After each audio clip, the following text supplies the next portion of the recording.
कथेला सुरुवात झालेली आहे.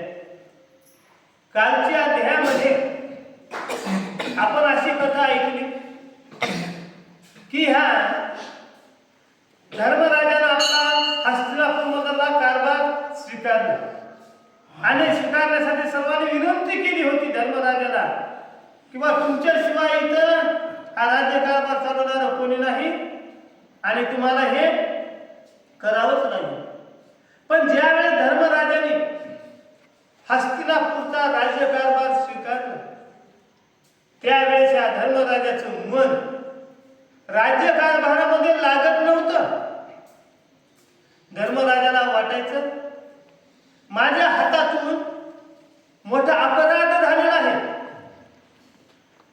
अपराध म्हणजे कोणता की माझे गुरु, माझे आप्तगण, माझी सर्व या ठिकाणी भावकी मी माझ्या हाताने रणांगणाच्या ठिकाणी मारली आणि आता मी स्वतः राज्यावर बसलो.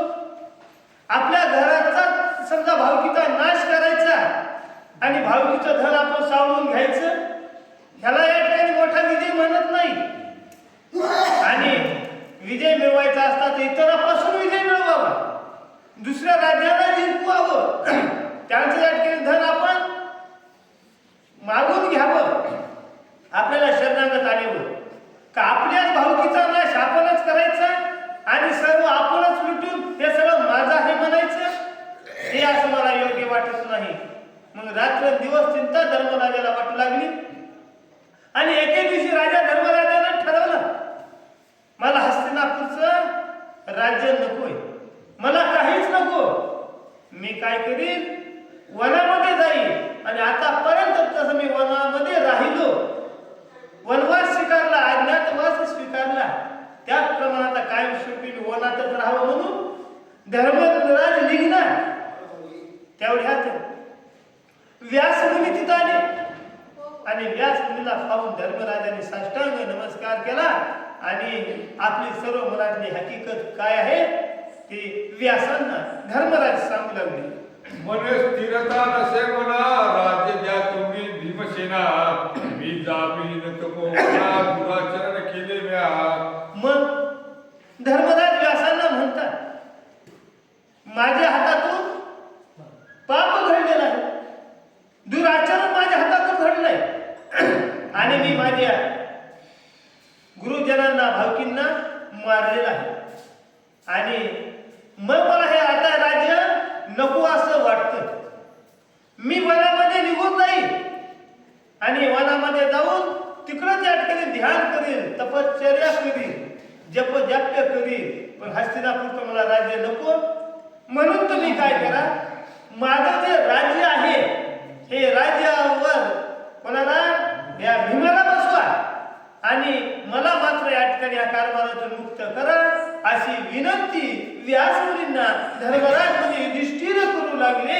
त्यावेळेस काय झालं नाही. व्यास म्हणे ते अवसरी वर्मा धर्मात्वा स्वमेध करी प्रत्येकाने सर्व परत्वे परम सुख पावतील. आणि मग व्यासमुनींनी सांगितलं, धर्मराजाला व्यासमुनी म्हणतात धर्म युधिष्ठिर तू असं कर, जर तुझं मन समाधान राहत नसेल या राज्यकारभार करण्यासाठी तर तू काय कर, अश्वमेध नावाचा, अश्वमेधच घे, अश्वमेध नावाचा यज्ञ कर आणि अश्वमेध नावाचा यज्ञ केल्याच्या नंतर तुला काय होईल की ह्या यज्ञाच्या योगानं आनंदाची प्राप्ती होईल आणि तू पुढचा कारभार यशस्वी करू शकतील. त्यासाठी तू काय कर, मी सांगल तसं आई, असे व्यासमुनी युधिष्ठिराला म्हणजे धर्मराजाला सांगू लागलेले आहे. धर्म म्हणे नाही यथार्थ प्रथमचे राजे मारले समस्त, त्याचे पुत्र बाळा मित्र त्याची मागता नाही आता. धर्मराज म्हणतात यज्ञ करणं सोपं आहे. एखाद्याला सांगितलं तुझ्या हातातून खूप पाप झालाय, तू 4 धामची यात्रा करून ये म्हणजे तुला आनंद होईल. पण 4 धामची यात्रा करण्यासाठी खिशात काही पाहिजे ना, आपल्या खिशामध्ये काही नसताना देवदेव करणं काही अर्थ आहे का? काही अर्थ नाही. मग तसे धर्मराज म्हणतात की माझ्याजवळ द्रव्य नाही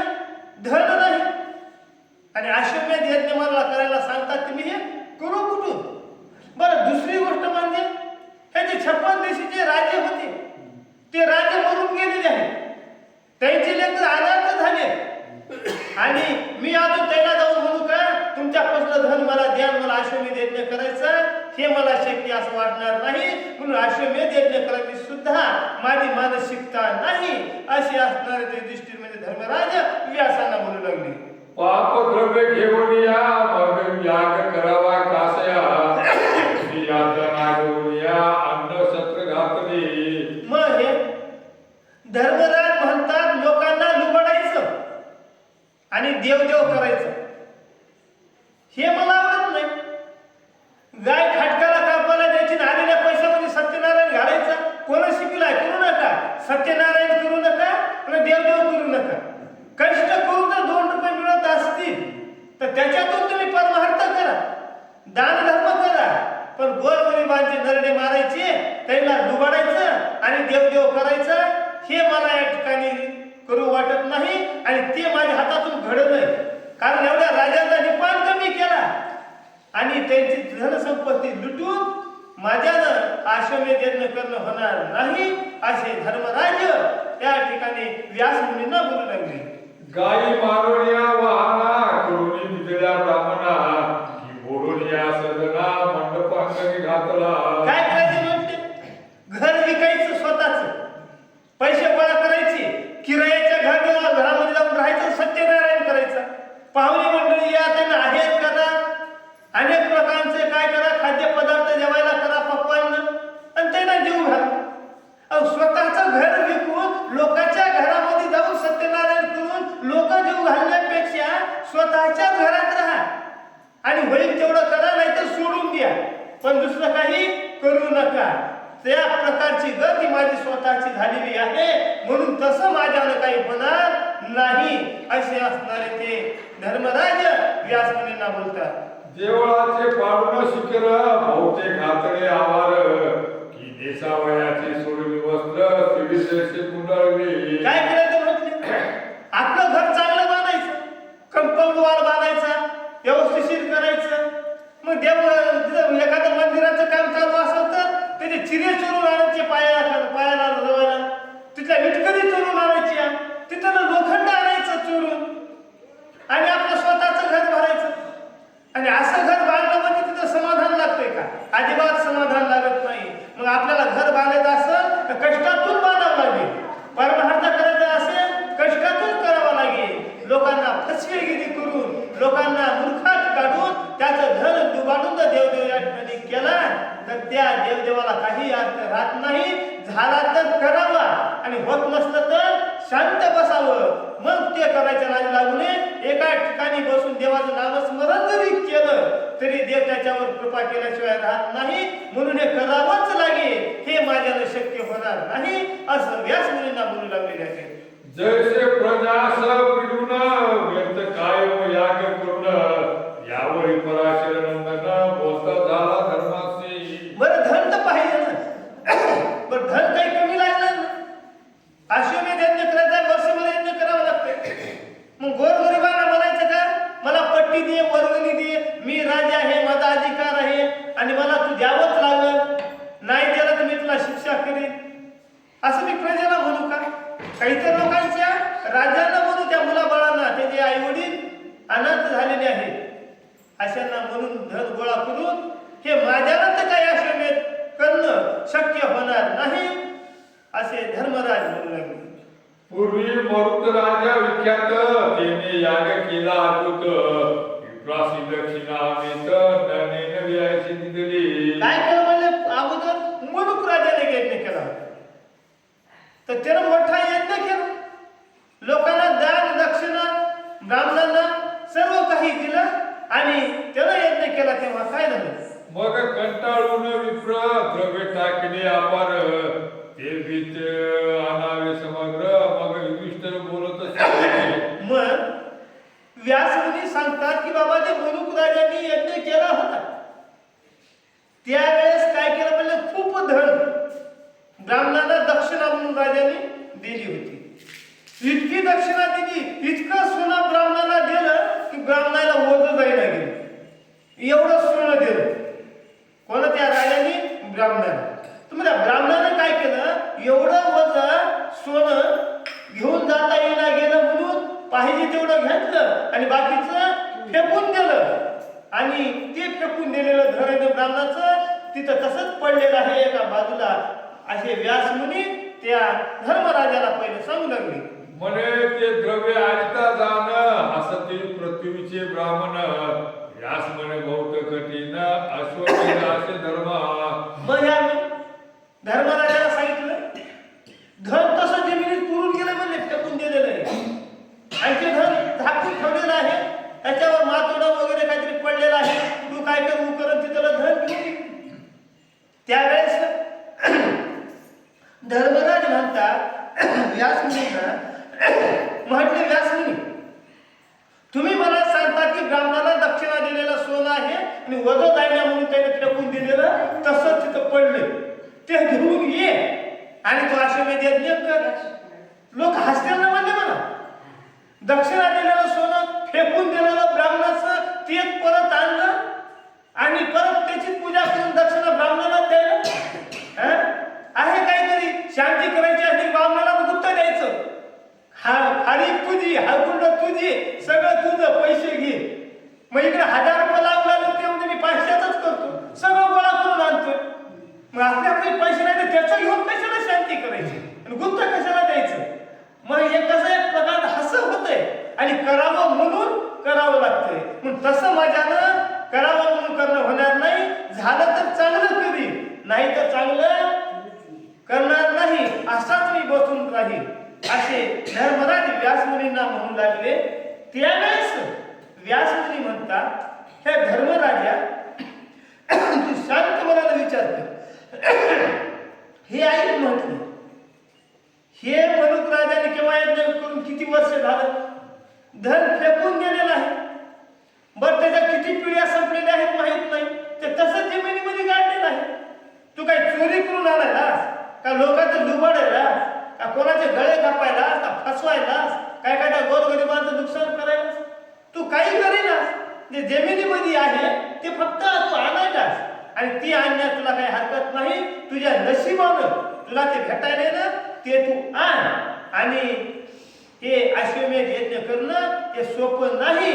अनेक प्रकारचा खर्च अश्वमेध यज्ञाला करावा लागतो, त्यासाठी तुला ते आणावंच लागेल असे असणारे व्यासमुनी धर्मराजांना सांगू लागलेले आहेत. 20 सहस्र ब्राह्मण आधी घालावे अनुष्ठान.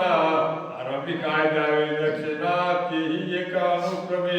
आता एक सांगतो म्हटले आहे, अश्वमेध यज्ञ करायचा असेल तर 20,000 ब्राह्मणांना बोलावं लागतं आणि त्या 20,000 ब्राह्मणांना बोलून ते अनुष्ठान करावं लागतं.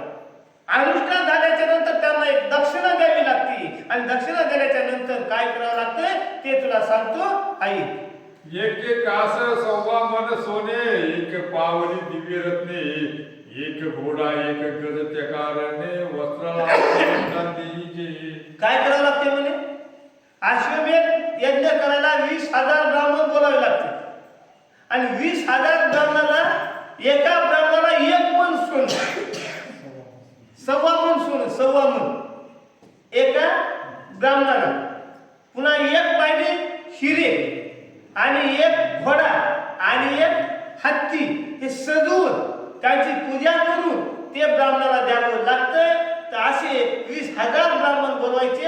एवढ्याला किती धन लागणार आहे तेवढ्या धनाचे तुला काय करावं लागेल, नियोजन करावं लागेल. आपण वर्षपर्यंत असावे भोगवृत्तस्थ, भोग आहे समस्त परिस्त्री वर्जे करावी. काय करावं, ब्रह्मचारी पद हे 1 वर्षभर स्वीकारावं लागेल. जेवण करू शकतात, पूजा झाल्यावर आराम करू शकतात, सर्व काही व्यवहार राज्यकारभार चालवण्याचे करू शकतात आणि 20,000 ब्राह्मणाचं असं रोजचं 1 वर्षभर चालवायचं आणि 1 वर्ष झाल्यानंतर काय करायचं, एक शयनी निजावे तत्वता परिसंग न करावा सर्वता. अशी वृत्त हे ब्रह्मनाता विचारता भाऊ कठीण. हे धर्मराज ऐक, हे अश्वमेध यज्ञ करत असताना 1 वर्ष ब्रह्मचारी राहायचं.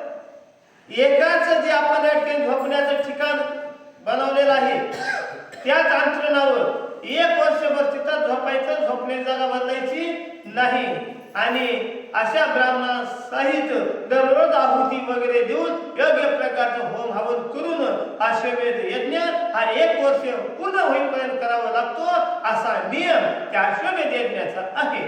अस्त्र पाहिले श्याम कर्ण पुत्र पुरुष करी जेते जाण महाशास्त्र गो मुदान विधियुक्त तेथे करावे. काय करावं की गाईचं दान द्यावं लागतं आणि